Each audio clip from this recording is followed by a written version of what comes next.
crianças! Sejam muito bem-vindas a mais uma aula do quarto ano. Eu sou a professora Mauriele e vou estar juntinho com vocês em mais esse dia de estudo. Na aula passada, nós tivemos a presença da professora Renata, vocês se recordam? Ela nos ensinou mais uma estratégia de leitura, a visualização, que é quando ao ler o texto a gente vai imaginando aquela cena acontecendo. Foi muito legal, não é verdade? Vocês já conseguiram colocar em prática? Muito bem! E para darmos continuidade a esse estudo desse tema, nós vamos aprender em ciências a identificar e comparar os pontos cardeais usando um gnômon. Vamos aprender em literatura e linguagem a compreender o texto, inferir informações implícitas e em matemática o uso do calendário e a ordem dos numerais. E aí, tudo pronto? Caderno e lápis na mão? Então vem comigo!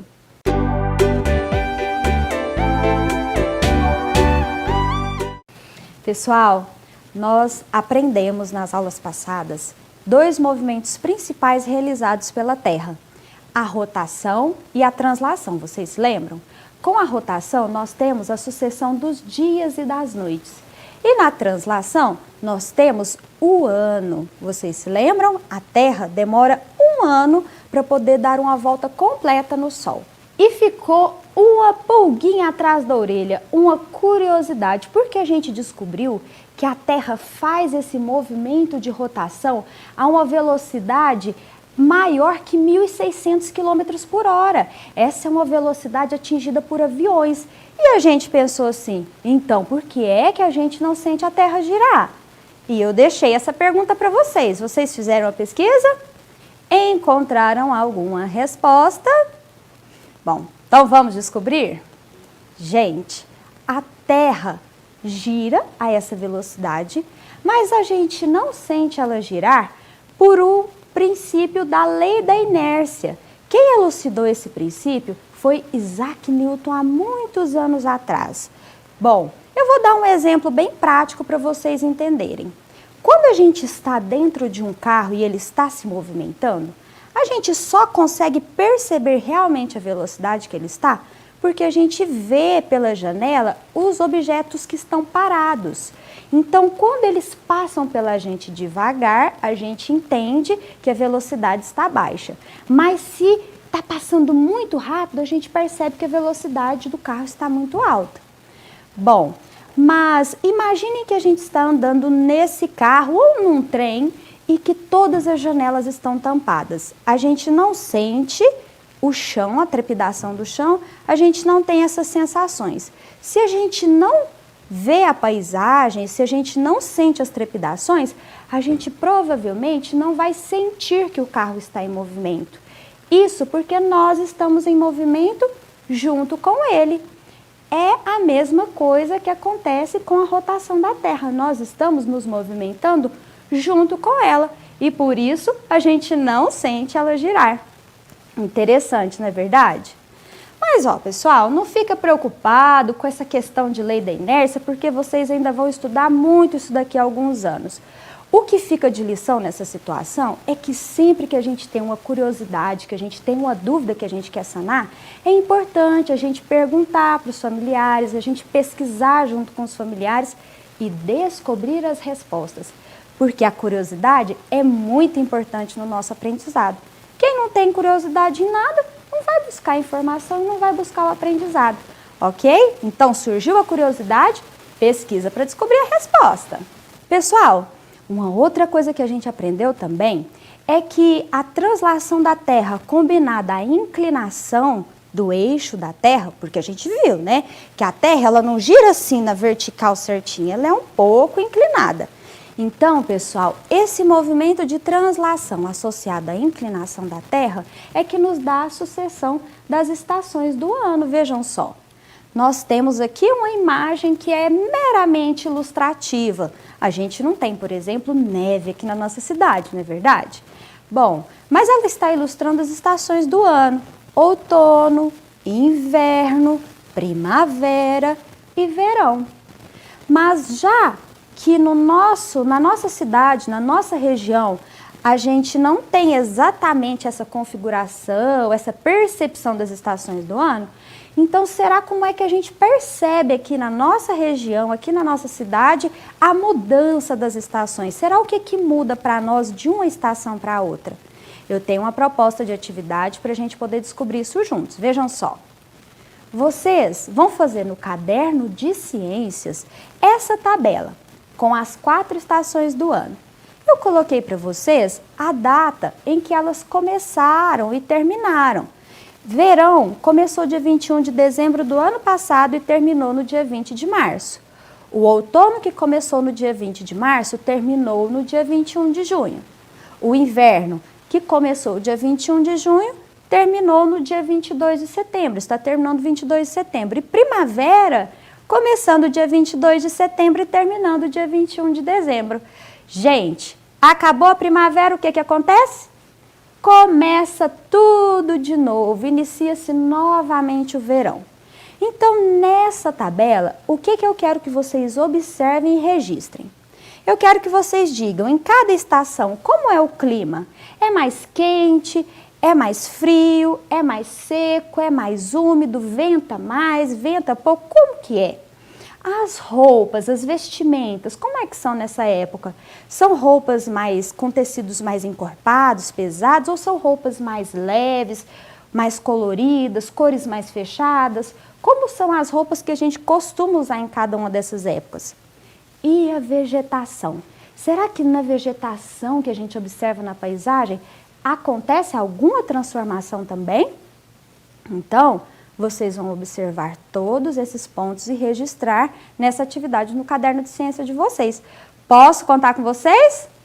E peçam ajuda para os familiares, tá? Especialmente as pessoas mais velhas, elas vão conseguir ajudar vocês.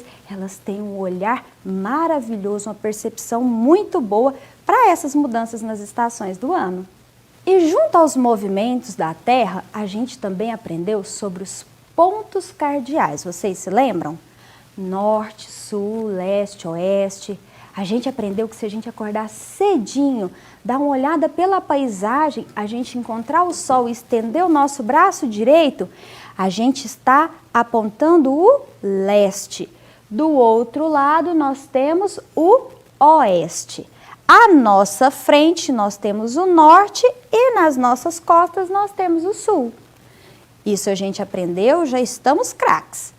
Mas sabiam que tem uma outra forma da gente determinar os pontos cardeais através do uso de um gnomon?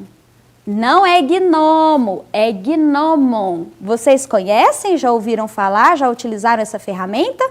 Então, vamos conhecê-la. O gnomon é uma haste inserida em uma base na posição vertical.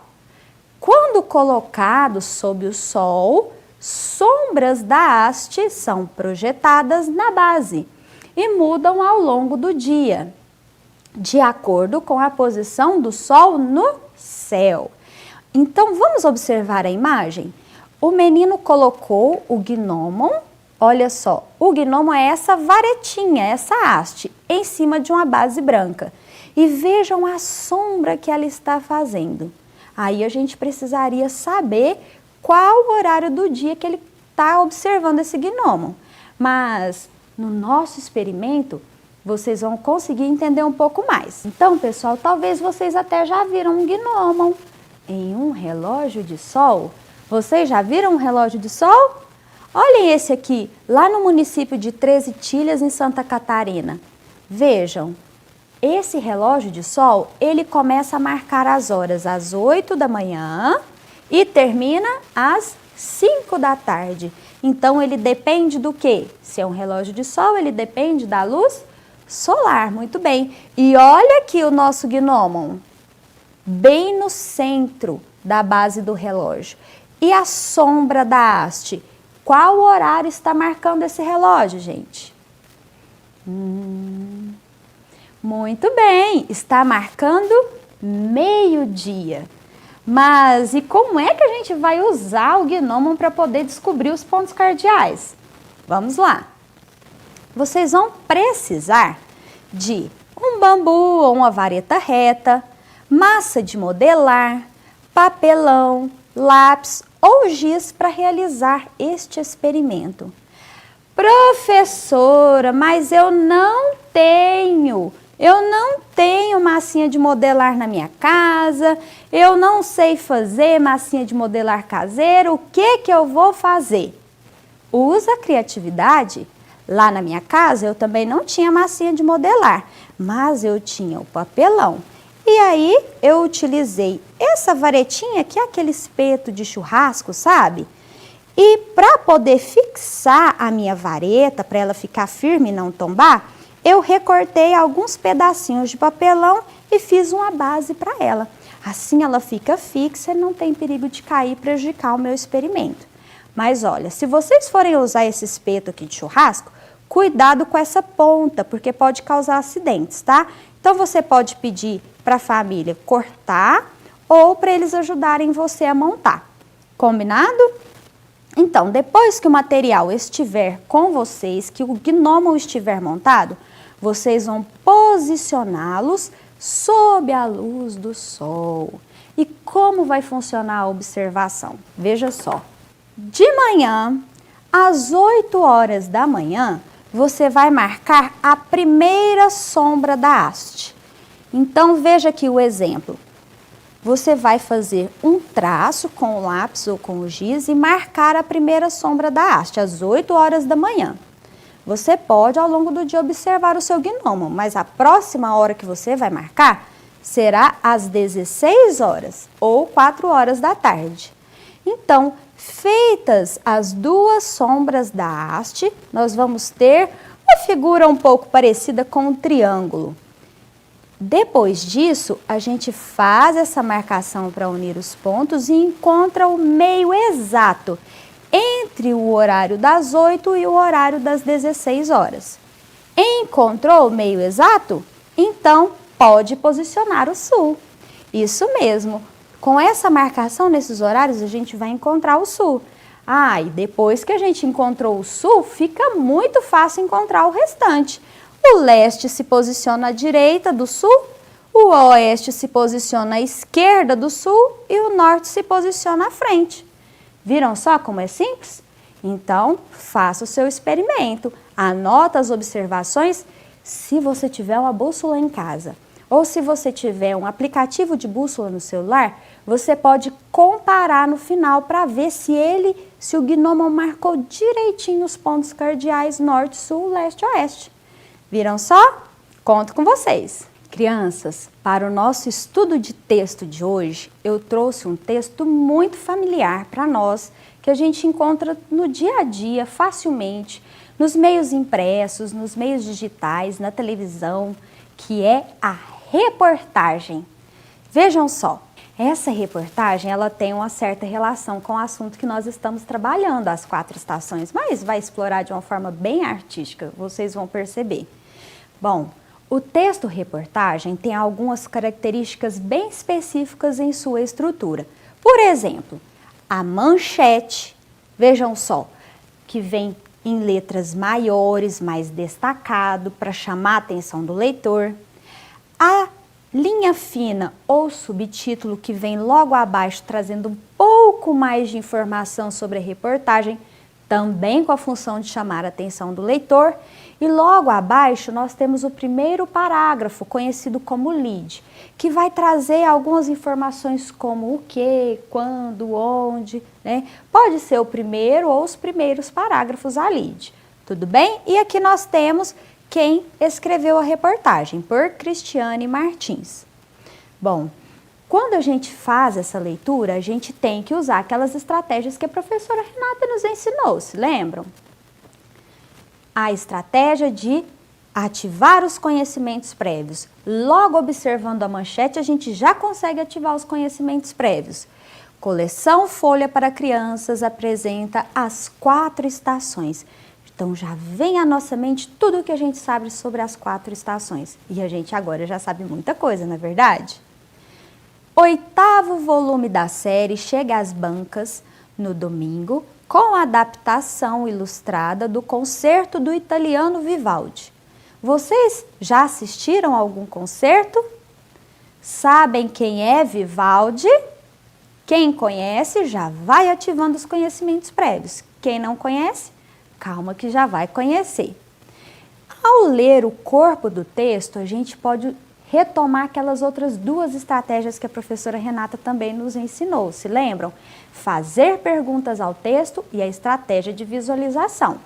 Então, nós vamos fazer a leitura, vocês vão ler junto comigo para praticar a pronúncia das palavras e já vai ativando essas estratégias aí. Quando a gente terminar, eu tenho um desafio bem legal e a atenção vai ajudar vocês a acertarem tudinho. Então, vamos lá. As estações do ano são como as fases da vida, em um ciclo contínuo. Tais rituais de passagem inspiraram o italiano Antonio Vivaldi, que nasceu em 1678 e faleceu em 1741, a compor as 4 estações. Peça que fundamenta o 8º volume da coleção Concertos e Óperas para Crianças, que chega às bancas no próximo domingo, dia 8. A obra vivaldiana traduz em termos musicais fenômenos naturais como a chuva, o vento, a queda das folhas e o som dos animais. Aborda ainda emoções ligadas ao vai e vem anual desses períodos, o que se torna uma oportunidade para o pequeno leitor refletir sobre a passagem do tempo, o encerramento de ciclos e os recomeços característicos da natureza. O enredo narra a chegada das estações, primavera, verão, outono e inverno. Na primeira, o pastor leva seu rebanho de cabras para comer no campo. Quando vem o verão, busca alívio para o calor sob as sombras. Já o outono é a época de caça e colheita de uvas, enquanto o inverno traz o frio e o bater dos dentes. Mas é só a primavera retornar que tudo começa outra vez. A ideia da obra é realmente descrever cada estação do ano. Para tanto, Vivaldi colocou na partitura sonetos que exprimem em palavras aquilo que ele traduziria em sons, explica Irineu Franco Perpétuo, jornalista e curador desta coleção Folha. O que, segundo ele, traz o apelo melódico e a teatralidade, que são as marcas do compositor. E aí, conseguiu colocar as estratégias de leitura em prática? Aqui embaixo nós temos um retrato do Antônio Vivaldi. Bem legal, não é? Eu já posso começar o nosso desafio? Estão prontos para responder as perguntas? Então vamos lá. Essa reportagem tem como objetivo chamar a atenção do leitor para Antônio Vivaldi? Será que é isso? Letra B. Mostrar a relação entre as estações do ano e as fases da vida? Será que era isso que ela queria? Ou C. Divulgar o lançamento da coleção Concertos e Óperas para Crianças? E aí, hein? Muito bem! Divulgar o lançamento da coleção Concertos e Óperas para Crianças. Parabéns! Vamos para o próximo? As aspas, esse sinal, foram usadas no trecho para. Qual foi a função? E o trecho é o seguinte: a ideia da obra é realmente descrever cada estação do ano, para tanto o Vivaldi colocou na partitura sonetos que exprimem em palavras aquilo que ele traduziria em sons. Com que intenção essa frase, esse pedaço está com as aspas? Letra A, é para marcar a fala de uma pessoa? Letra B, é para ressaltar palavras ou expressões? Ou letra C, é para indicar o uso de uma gíria? O que vocês acham? Bom, palavras e expressões, tem muitas palavras e expressões dentro dessas aspas. Será que é isso? E a frase toda não é de gírias. Muito bem, é para marcar a fala de uma pessoa. É a fala do jornalista, o Irineu. Muito bem. Último desafio. A expressão ciclo contínuo, que aparece no primeiro parágrafo, o que ela indica? Ela indica, letra A, que nunca terá fim, letra B, que sempre se repete, ou letra C, que nunca se repete? Vamos lembrar que ele está falando de ciclo contínuo das fases da vida e as estações do ano. Elas nunca têm fim? Elas sempre se repetem? Ou nunca se repete? Isso mesmo, letra B. Sempre se repete. Então, ciclo contínuo quer dizer que essas fases, elas sempre se repetem. Parabéns! Vocês foram muito bem. Mas olha, eu tenho uma surpresa para vocês.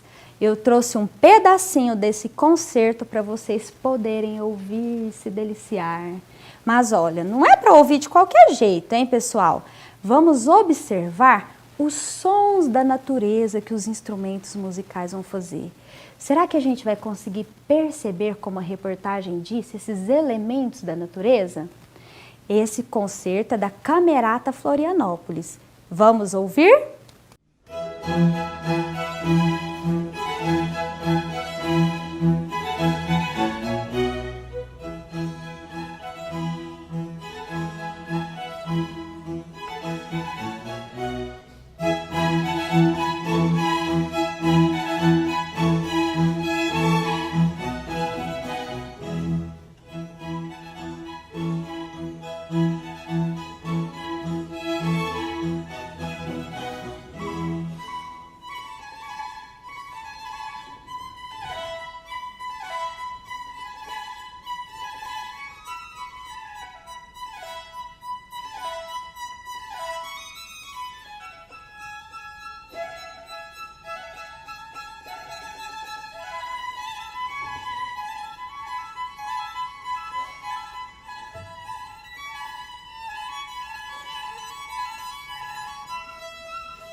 E aí, pessoal, gostaram?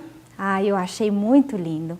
E se vocês quiserem assistir esse concerto completo, porque ele tem mais de 40 minutos, vocês podem acessar o canal da Camerata Florianópolis que vocês vão encontrar. Vale a pena conferir.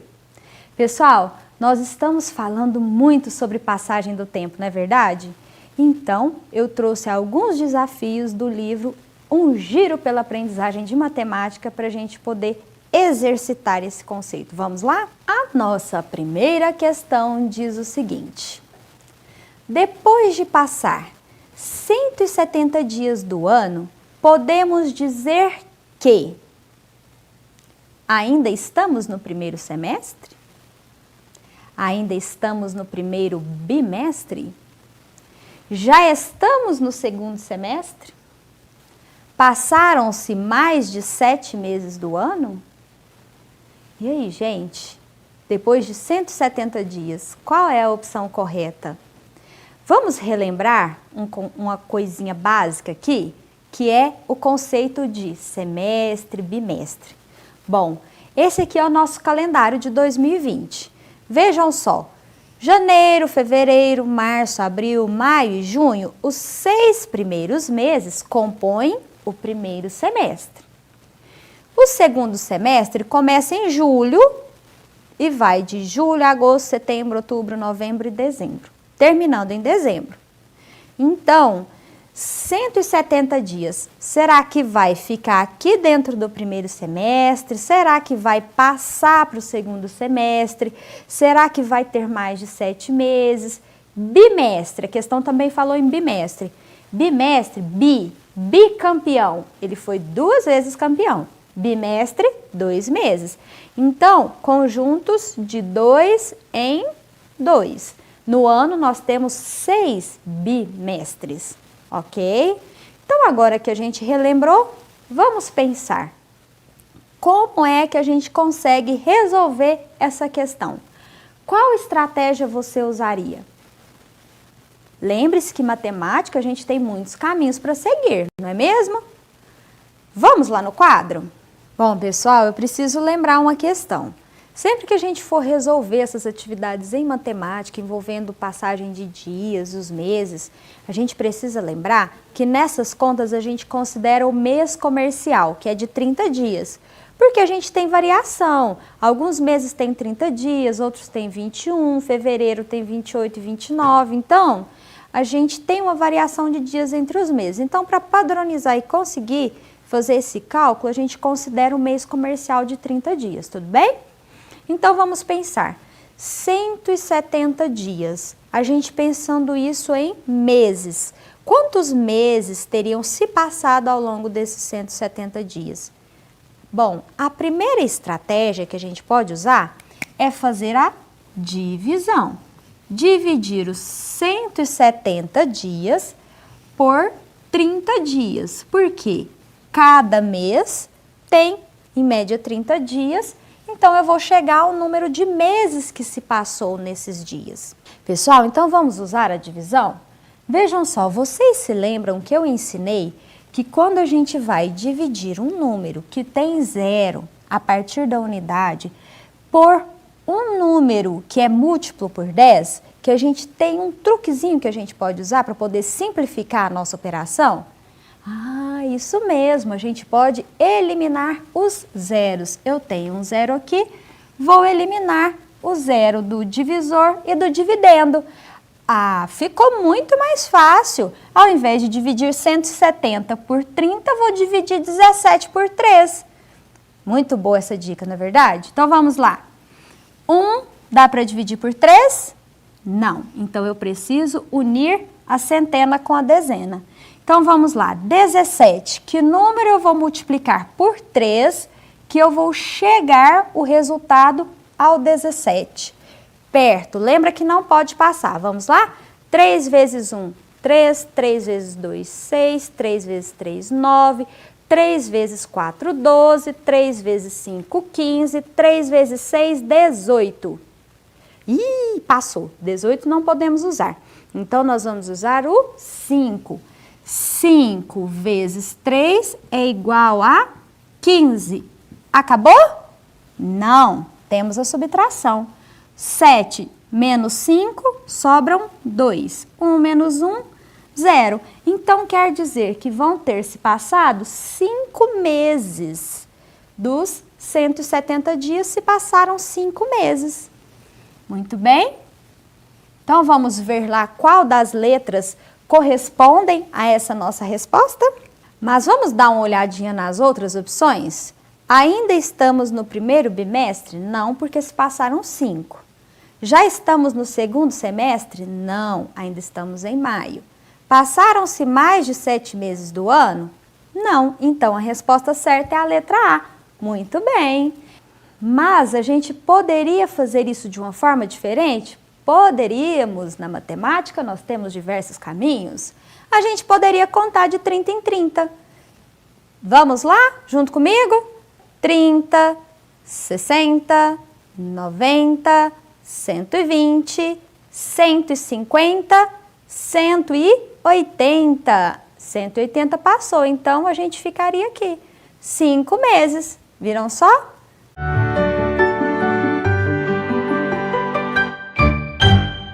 A nossa aula está terminando. Vamos relembrar as propostas do dia? Criação da tabela de comparação das estações na nossa região e realização do experimento de observação com o Gnomon. Conto com vocês para a realização das propostas, hein, pessoal? A nossa aula foi muito legal, eu gostei bastante, espero que vocês também tenham gostado. Realizem as atividades que são um complemento muito importante das nossas aulas. Continuem participando, a participação de vocês faz toda a diferença.